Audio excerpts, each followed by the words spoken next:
Assalamu alaikum wa rahmatullahi wa barakatuh to some of you, and peace out to the rest of you. This is the blackest hearted, blackest minded, blackest man on social media, signing black in and shining again. Hit the share button because the message is more important than the messenger. So here's the deal, y'all. Unfortunately,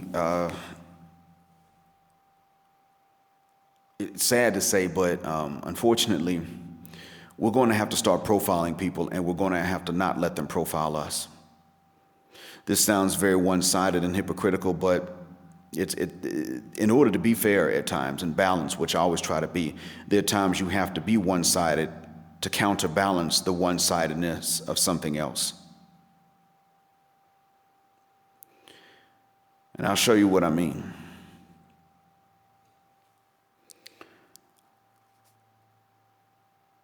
I've got really bad students this semester. They suck. They are the laziest, and consequently, it makes them stupid. I mean, I'm not supposed to call people stupid just for not speaking English, but in an advanced level English class, you're lazy if you don't speak it. That means you cheated. You're worse than stupid. You're a rat, bastard, hypocrite, cheater that's cheated his way through life and then wound up in front of me. And of course, as you know, when they're in front of me, they don't want me to catch them cheating and turn them in. So what are they going to do? Oh my God. You know, all of a sudden then it's, the black bastard's not going to let me cheat. So, now I had to profile them. I got 60 plus students, 55 of them can't communicate without using Google Translate in an advanced level English class, the last one that they're supposed to take in the university. And here they are using Google Translate to communicate with me and fucking that up because they don't even know how to type correctly in their own language in Arabic. So what's Google Translate going to do? These guys are fucking idiots. And actually, I can say they're dumb. You know why? No matter how many times I tell them to punctuate, which is something that exists in both languages, these little niggas can't punctuate. Stupid motherfuckers. I could tell them 8 times, they'll repeat the same mistake the 9th. The 6 students that are good, I can also profile. They're bilingual. They're where they should be or ahead of it, because they did the work they were supposed to do before they got to the university. They're obviously not lazy or dishonest, as evidenced by their functionality. They've learned what they should learn, so I am then free to teach them what I am supposed to teach them, which is extra vocabulary and improvements in the grammar. I don't have to start with ABC and 1, 2, 3 with them. Well,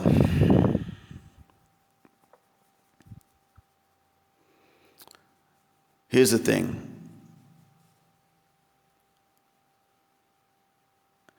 I've been in this situation before, and what inevitably happens is that the crooked don't trust the straight and narrow and honest. I'm not an excellent person, but I am honest. That's all. I don't believe in cheating. So I don't let them cheat. And this bothers them, makes them angry. It's as if we owe this to them. So what I had to do was I had to bait some of them into making a complaint against me. The complaint was then going to be proof that they did exactly what they were not supposed to be doing, because in order for them to hear or witness that about which they were complaining, they had to be electronically logged in fraudulently, but not actually with the class. It's real simple. If somebody is fraudulently logged in, they're not actually there with you, then they're not going to sign out when they're supposed to, right? You see what I mean? They're going to stay logged in when the class is over. In order for them to complain about the loud noise they heard, which was only designed to wake up those who had fallen asleep, they had to be logged in asleep, or maybe in the next room over. But the point is, they had to not actually be with us. When my boss asked me about it, I then said to my boss, I've kept a log of those that were logged in and not actually with us. I've caught them being unresponsive. Been keeping a log. Sir, the student that complained was logged in fraudulently, and then when I played the noise to wake up those who had fallen asleep or who otherwise weren't with us so they could log out, this student heard it because he was not with us during the actual class time. Otherwise, he would have heard the warning and he would have heard the explanation. I'm going to send you the log, sir, because you know about this problem and you've not been doing anything about it. So now there is going to be proof that I sent this to you, sir. Here you go. So now the students are busted and my boss is in a bind because there's proof that he now knows about this and he must act on it. He knew about it before.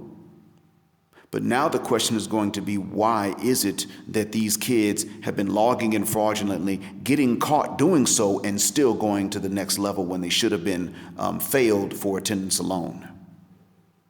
Now what? Checkmate, nigga. And I had to be able to profile them to checkmate these niggas, the boss and the little badass students. And I had to get the good ones on my side too and let them know, look, somebody's going to lie.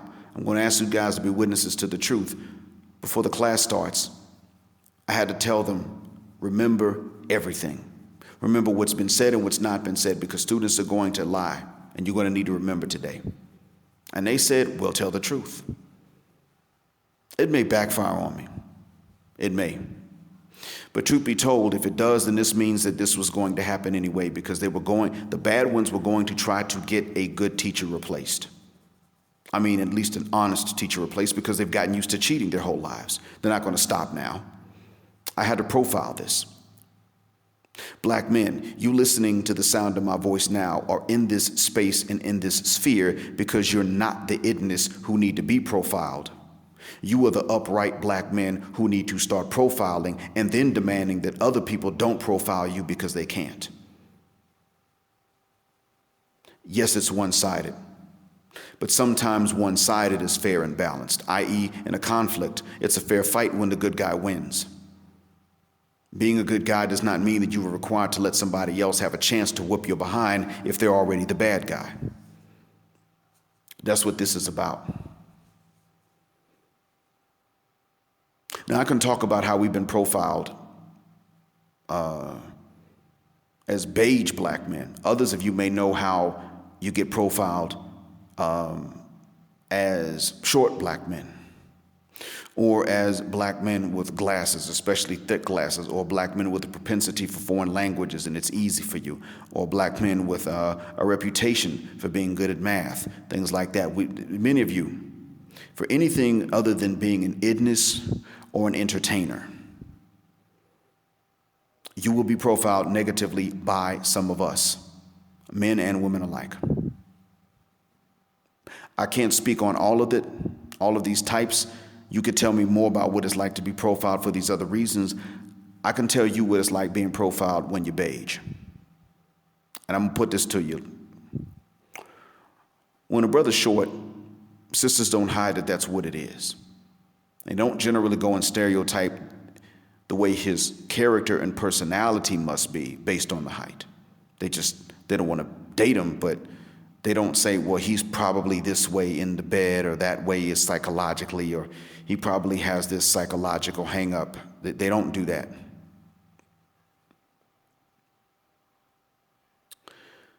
When you are beige, they do exactly that. And they don't stop. They don't find out that you're not a particular way and then say, oh, I was wrong. What they do is they say, oh, well, yeah, that's because this, that, and the other. They just keep on going with it. And this does not only apply to romantic selection. It's not it. This also applies to your work ethic. They assume things about your work ethic. So if you are on time and you're doing your job well, then you're anal retentive. Like a little white boy. You need to relax. That's your white blood talking. If you do relax, then you're a spoiled yellow nigga that's not used to working and pulling his own weight. God help you if you're late. Now, the problem with that is that the balance in between does not really exist for you in their minds, because that's the one thing they can't see, because that's good.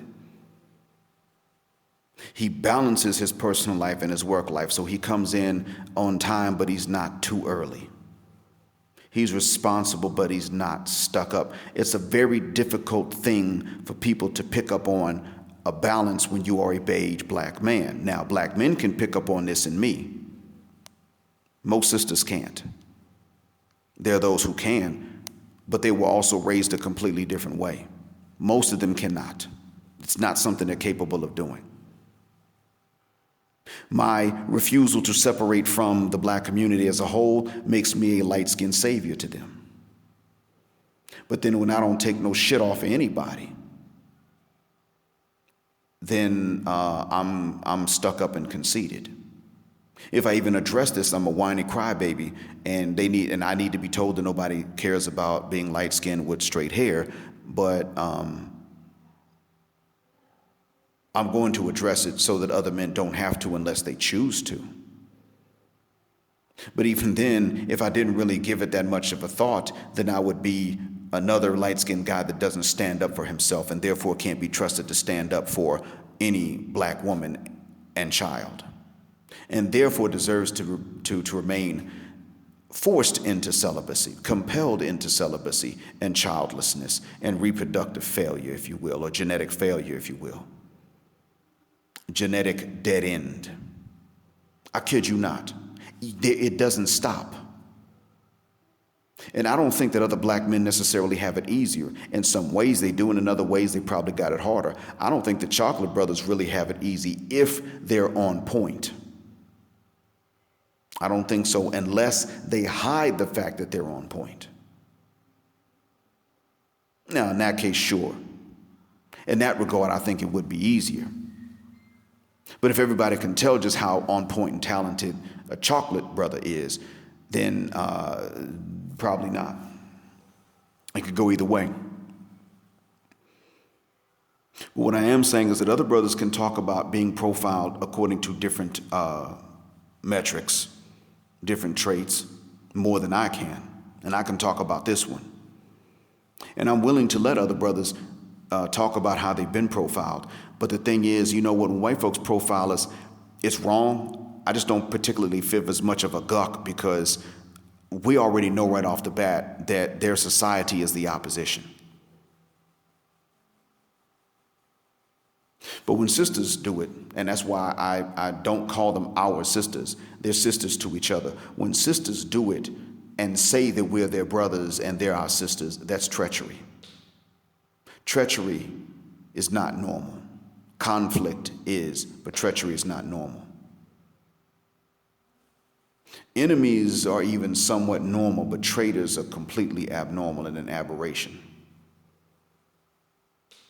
This is why it is that I go in so hard on the Republicans and the black Trump supporters. And I also went in hard on those that went in on Cube as if he was a Trump supporter, and he's not. Remember, Trump was all in favor of the same things. This whole tough on crime attitude that they talked about was actually a tough on black people attitude. Now, we wanted to be tough on crime, but they wanted to be tough on Negroes. Trump has been a supporter of policies that were used to mass incarcerate black men. You got a problem with Kamala Harris because of mass incarceration, and Joe Biden because of mass incarceration. You got to have a problem with Trump because he supported it. Now, he did not necessarily participate in it because he was not in politics, but he supported it. He said that Rudolph Giuliani was right to have stop and frisk, and we all know that stop and frisk was applied to black men and then Latino men. They were not stopping the cracker and frisking them. Not even the ones that they themselves used to call guinea wop dagos a few decades ago. I don't call them this, but they used to call Italian men guinea wop dagos, and they didn't stop them either. They were stopping Junebug.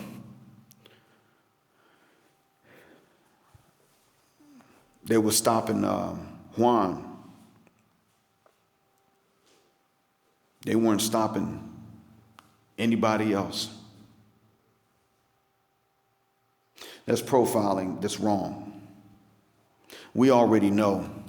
Ask an original American who they fear the most. It ain't Shine. It ain't Junebug. It ain't necessarily Juan either. The one they fear the most is Mr. Charlie. That's when profiling was gone wrong, and Trump was fine with it. He still has not issued an apology for what he said about the Central Park Five, and we know that they didn't do it. Now, Ava DuVernay, I think she's the one that put out 13th. I don't know if she was the one that put out When They See Us. I'm not sure if that was her work. I forgot who it was that directed that. But I can say this, though.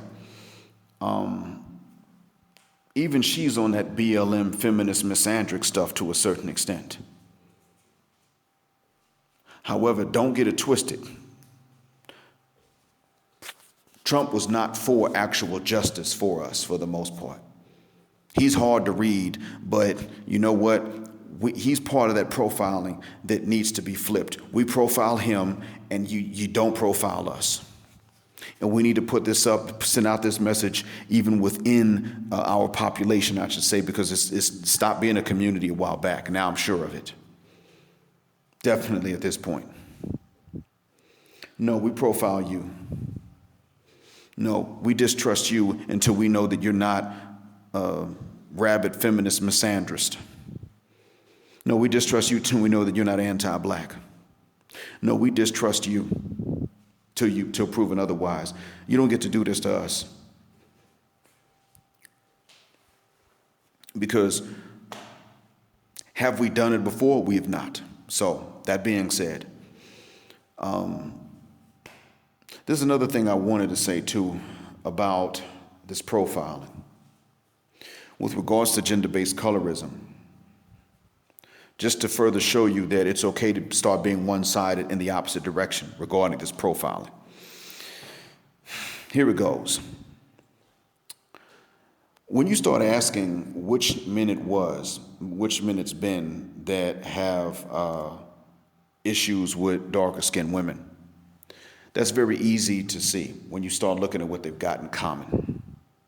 Chris Brown, 50 Cent, Lil Wayne, Gilbert Arenas, to a certain extent, even Stephen Clark. Now, all of them except Stephen were celebrities, are celebrities. Stephen only became one post-mortem. They all have said or laughed at somebody else's comments about either against dark-skinned women or for non-black or exotic women. Or they've demonstrated it. They are all they're all celebrities, well paid, and not educated, except for Stephen Clark, who's not a celebrity, nor well paid, but he was not educated. It's high school for them. Their education stops in high school. End of story. There's no continuing higher education after that point. I want you all to stop and think about that. Now you can profile them. These are the ones that don't mind telling you they got something against dark-skinned women. Okay? Now, can you narrowly profile the women that write off beige brothers right off the bat? You can't narrowly profile them, the ones that write us off. Now, I can kind of profile who's nasty about it and who simply says they're not my type.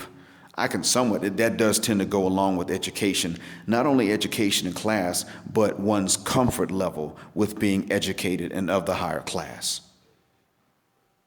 A sister that's comfortable with that education in high class is more likely to simply say they're just not my type.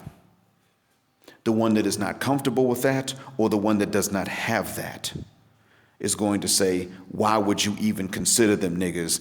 They're not men, they're bitches, let me fight them, that type thing. But when it comes down to who writes them off, you can't profile because it's too wide. It's too pervasive. It's pretty much throughout. And it's not even, it used to be you could simply say, well, it's the black Western woman. Now you can't limit it to that either because it's spreading to certain parts of the continent. As if we've done something. So now let me tell you, you can profile the ones that don't write off beige men, the ones that will give beige men a chance for the most part. And who are they? With a few exceptions, they are the non-BWs, meaning big but not beautiful women, single moms, women with other health problems, just unattractive. Whatever reason, they don't have options like they used to. They just don't have them. It's the same and it's not only beige black men that have to deal with that. That's the whole point. But, you can narrow down to a profile the ones who don't write them off. They don't have options in men. Whether they used to or not, they don't now. This is profiling. This is all of them getting together and saying the exact same thing. This is all of them getting together and saying, these niggas are worth less. We've got no reason to treat them like they're equals. They can't be equals to us. They're less than. All the time. Hands down. This is real.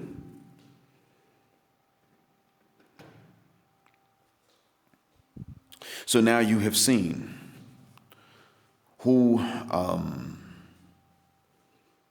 how you can profile the colorism about which the colorism crybabies cry, or you can profile those guilty of the colorism about which the colorism crybabies will cry.